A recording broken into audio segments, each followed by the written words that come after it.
These are the tips and tactics that I'm currently using to improve my game, and how practicing the same things could help you play snooker to a better level as well. This is Break From Life.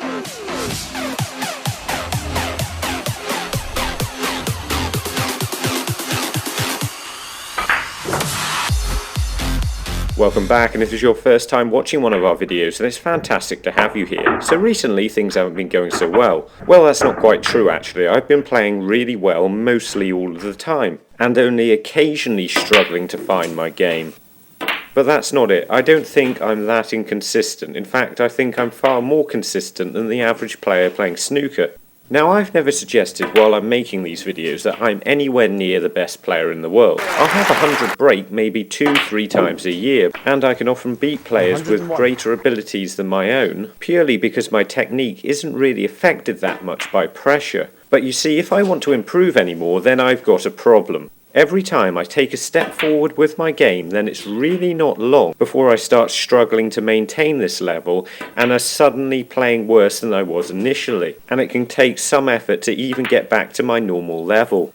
So the way I see it at this stage, I've really got two options. Improve my snooker to the point that my worst game is a match for the competition that I'm currently playing against. This wouldn't actually take that much against 90% of the people I currently play. This could be as simple as fixing some minor technical errors I've noticed I have with my game recently and practicing the right things. The second is simply preventing my game from regressing every time I make serious improvements with it. This may not be as mad as it first sounds, because I believe it's a cycle. You spend a lot of time and effort working out what you need to do in order to play the game better, and then you start doing this naturally like it's second nature.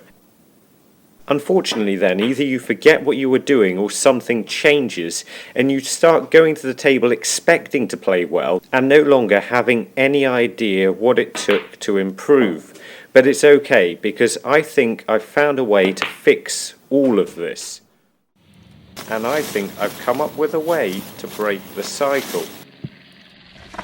So here's the 5 things that I'm going to change about how I play snooker that I know will help improve my game. The first is, when I'm on the shot, be more worried about getting the cue ball to the object ball than what happens next. Because it's this first part of the shot that I'm really in control of, not the second part. Because when you start to play well, you can do this subconsciously. But then when you go to play the game the next day, it doesn't work out so well. So here's what I'm going to do. Work out back from the shot where the cue ball needs to go. Line this up with the centre of the ball or the edge. And then when I'm down on the shot, imagine that I'm playing my tip or the edge of the ball directly to this point.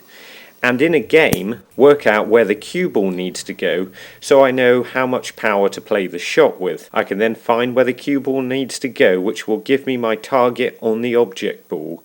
And then when I'm on the shot, play my cue directly to this target and continue to use this technique even when it feels completely natural to stop me taking a step back again. Snooker Angle Shots explains this in a lot more detail. It's in the card right now and on the Break From Life channel page, along with a load of other videos to help you dominate at the game and make the commitment to becoming a better player by subscribing to the channel. The second thing I need to do is fix a problem with my technique. You see, when it comes to just rolling the ball slowly, I'm really very accurate.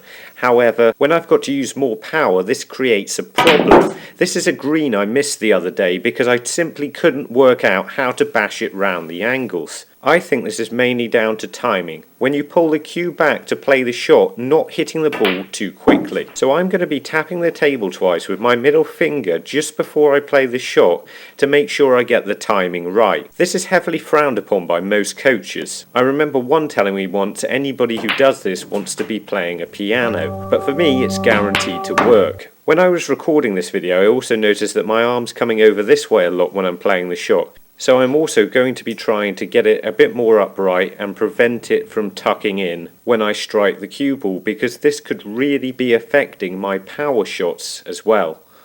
Hopefully, if I can get all of this right, I won't come across shots that I lack the ability to play. The third thing is very slightly changing the way in which I play safety shots. Not being so worried if I've got to play a safety shot against any player, and not necessarily trying to win the game so quickly. This may involve putting more effort into keeping the object ball safe and picking the correct time to play attacking safety shots so I don't leave reds over the pocket. The fourth is very simply to play a greater number of players on a greater number of tables. Sometimes a complete unknown can catch you out, but with the league season well underway, neither of these things should be a problem.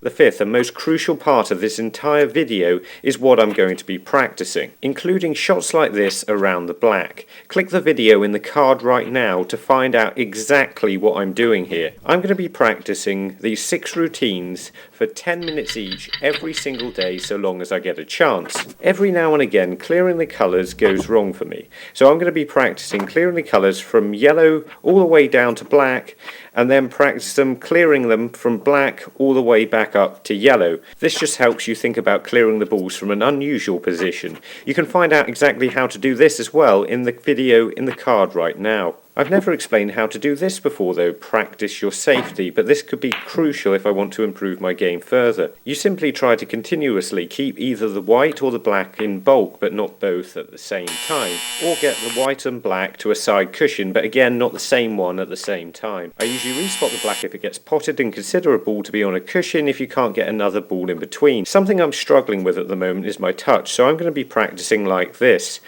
Positioning 2 balls in a position where you can easily reach them, and then continuously rolling the white up to each ball. This is just helping my touch that I'm struggling with a bit at the moment. Next I'm going to need a piece of paper to help with my positional play. This is simple, you just roll a ball around the table, it won't always land in such an easy position as this. Position the cue ball any way you want to, pot the red, and then leave the cue ball on the piece of paper. This can be really straightforward, but when the object ball lands in some really difficult locations a long way from the piece of paper, then you start having to be a lot more creative in order to pot the red and get the cue ball onto the piece of paper.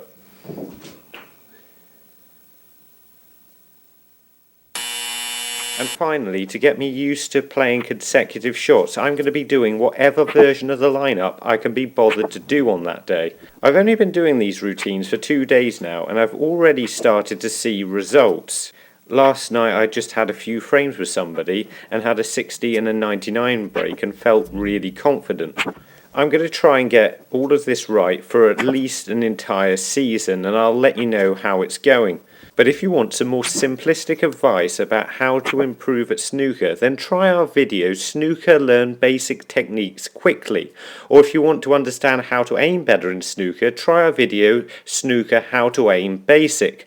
And remember, don't just watch, play, and make the commitment to becoming a better player by subscribing to the channel. See you later.